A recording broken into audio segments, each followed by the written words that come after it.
Some are poorly, some are joining us via the live stream, and didn't want to miss parts of the service, and especially the interview that we're now going to have. And every now and then we ask somebody to, we're always saying you don't have to come forward and share something about where they're at, where they've been, where they hope to be going. And today John is going to come forward and going to invite him forward. Can we show John our love and encouragement?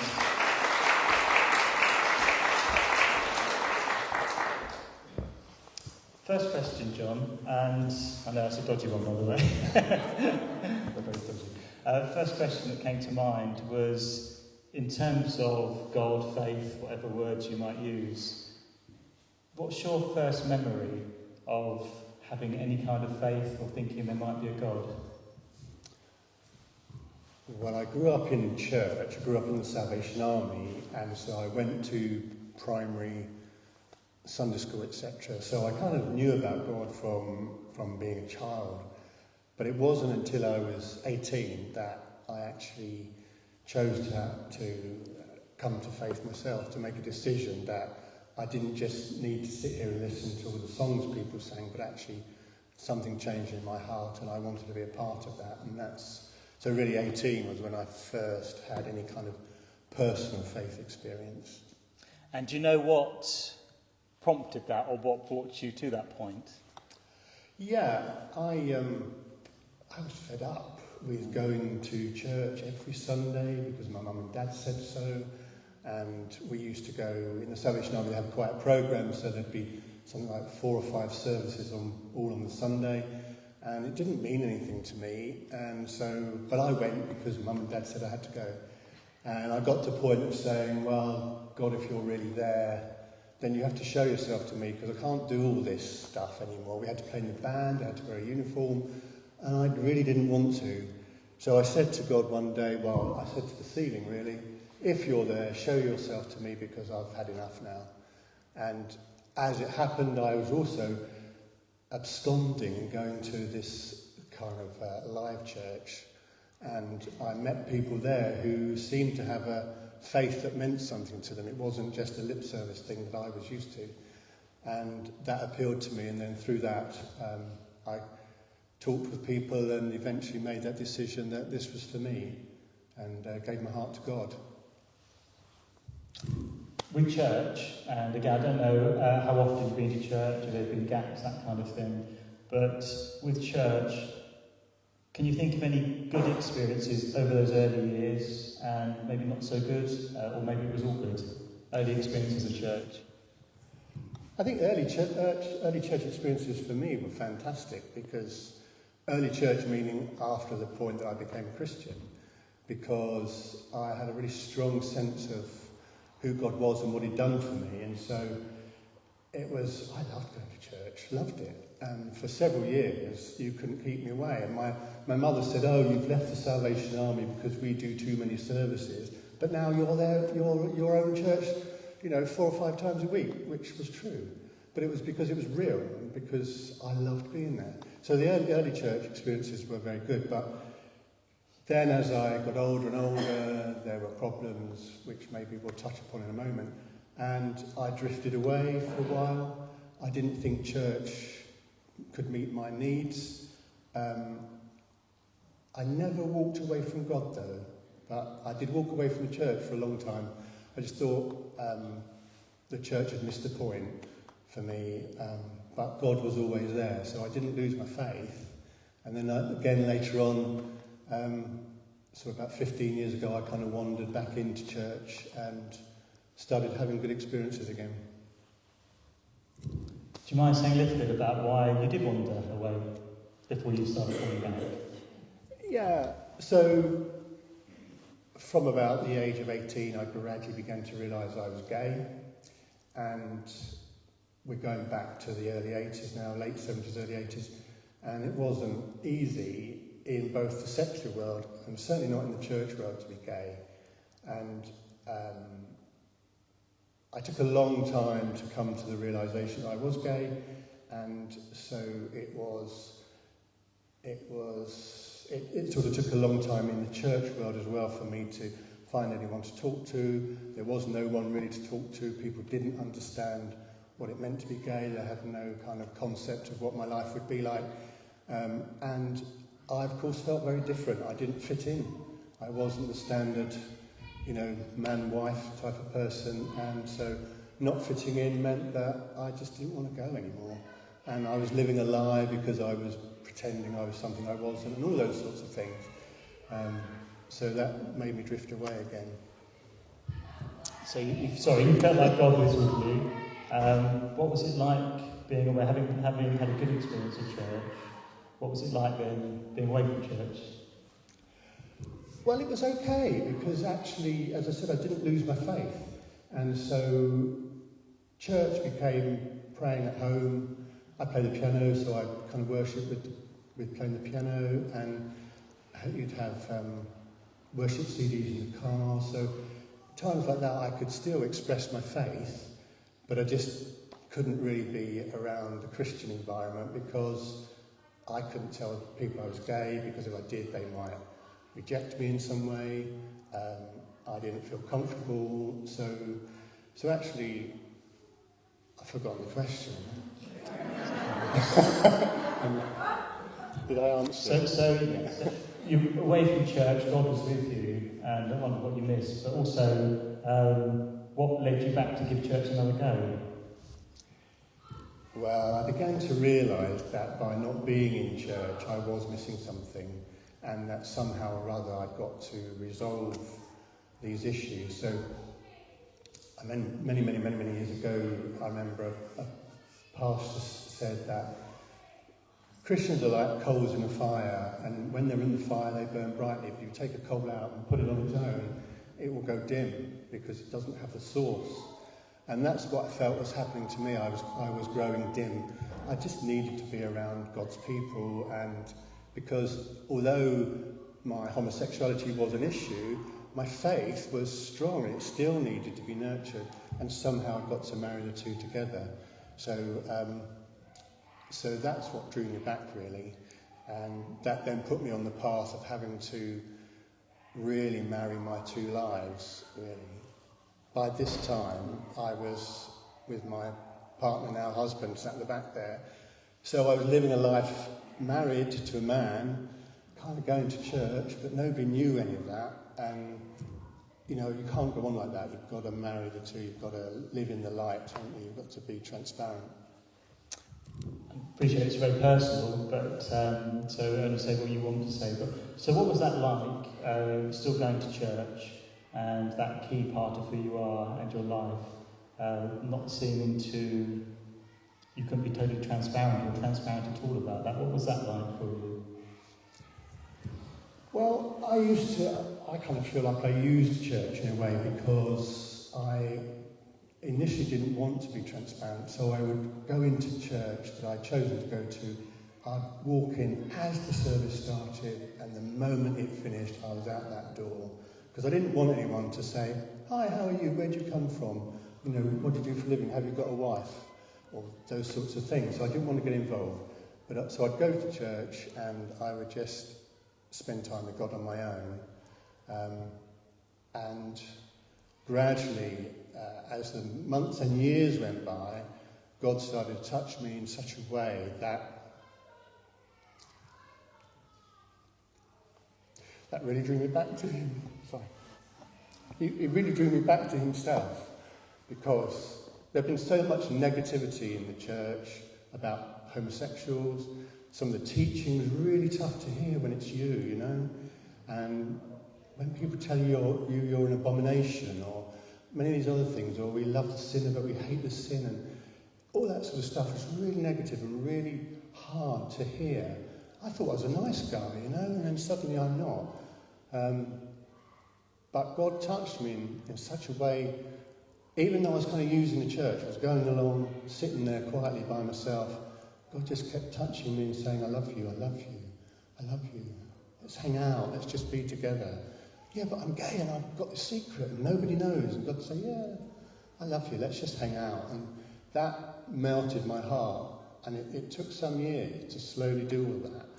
And eventually I just became so overwhelmed by the love and the grace of God that, you know, I just felt so empowered that I stopped judging myself for being gay and began to live in a more of a transparent life, like telling people at this church I was going to and trying to see if we could make it work together. How hard was it to shake off, whatever word you'd like to use, to shake off, to become clear of that kind of prejudice you'd been brought up with, and that society which was so negative and criminalised for so long and so on? What about that you might have taken in of that?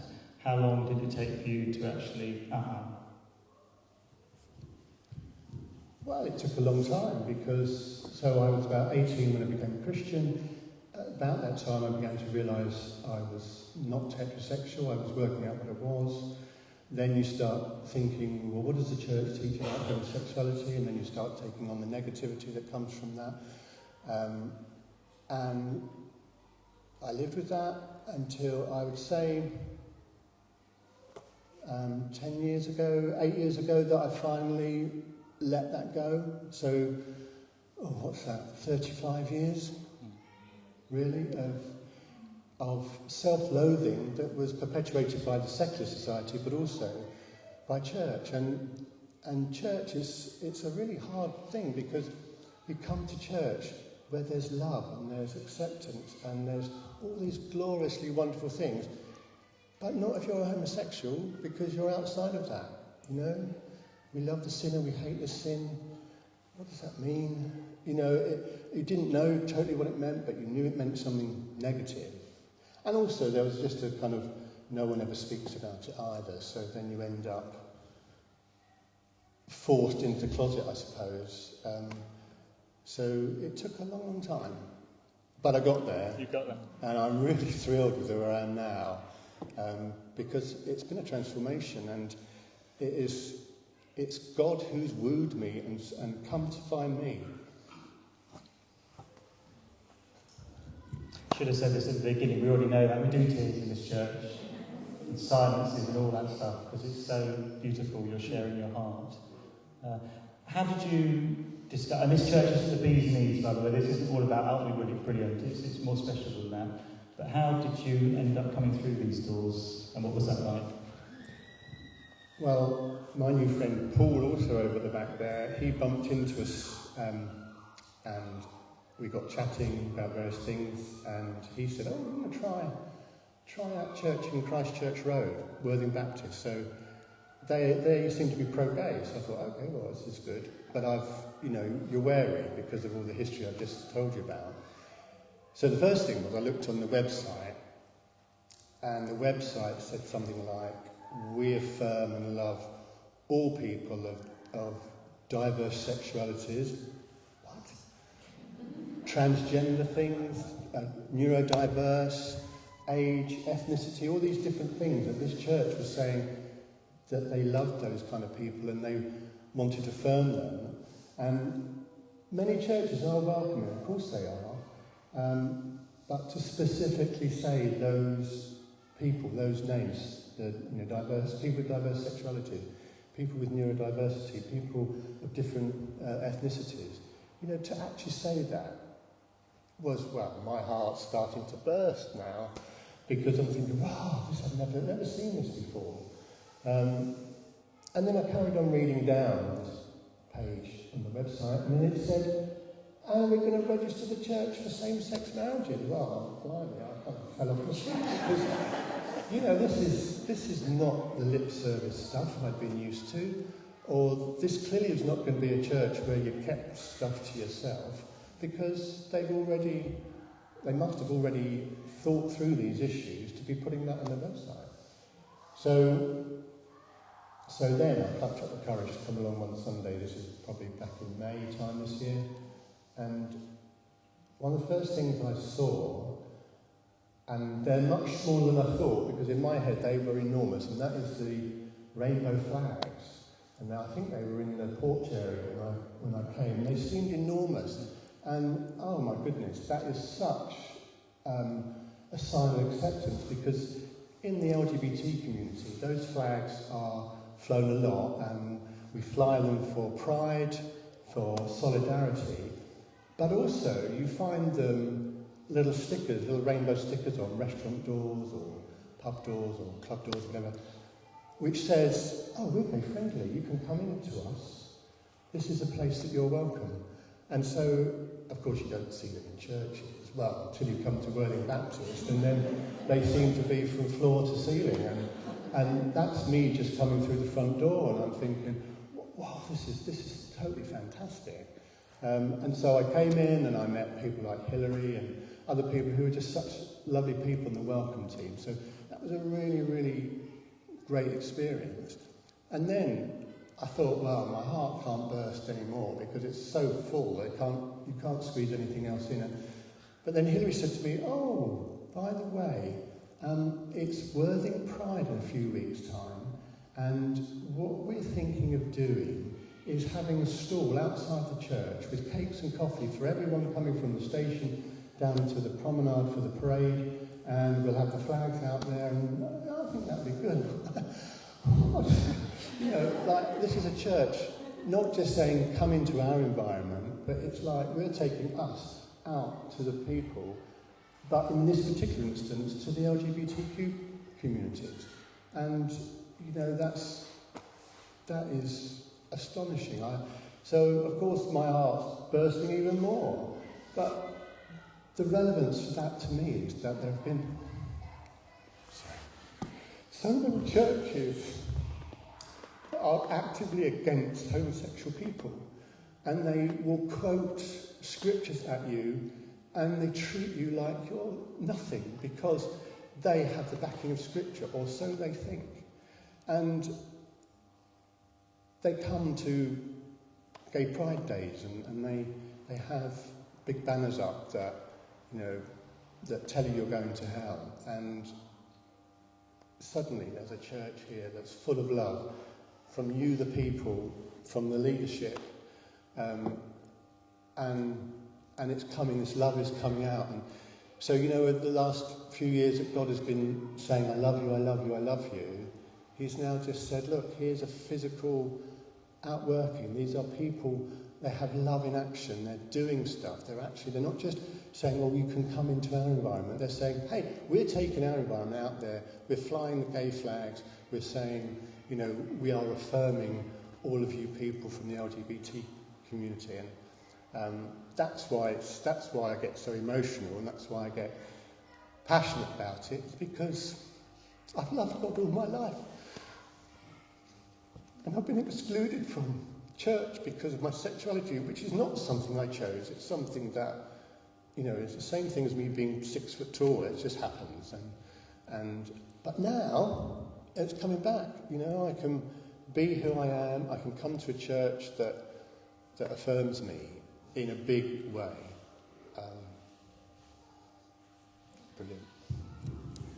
Welcome home. This is your new church family, and lots will be watching, or a few will be watching now, lots want to catch up online when they watch this.